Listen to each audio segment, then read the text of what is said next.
First of all, let's agree on what is a no deal. I understand that to be a disorderly exit and a sort of crash exit that could happen on the last day of March. Now, clearly, if that was to happen, our assessment is that it would have very dear economic consequences. It will be a shock to supply, and it would inevitably have a series of consequences in terms of reduced growth going forward, increased deficit, most likely, depreciation of the currency, and it would, you know, in reasonably short order, mean a reduction of the size of the UK economy. So that's why we think that it would have dear economic consequences. If you can keep the questions short, we'll try and do as many as possible. Let's begin. FT in the second row. We also believe that any deal will not be as good as the smooth process under which goods, services, people and capital move around between the EU and the UK, without barriers, without impediments and particular obstacles.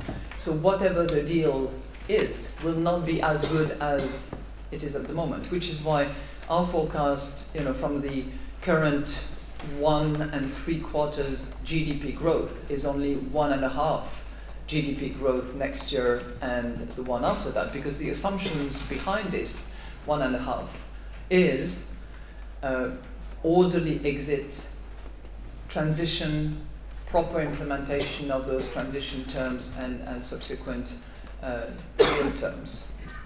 Of the Brexit negotiations. We must not put these achievements and the prosperity. And as we head into the final stages of the Brexit negotiations, we must not put these achievements and the prosperity of the British people at risk. We must lock in the economic progress we've made. As we leave the EU, we must secure a close and enduring future partnership with our European neighbours.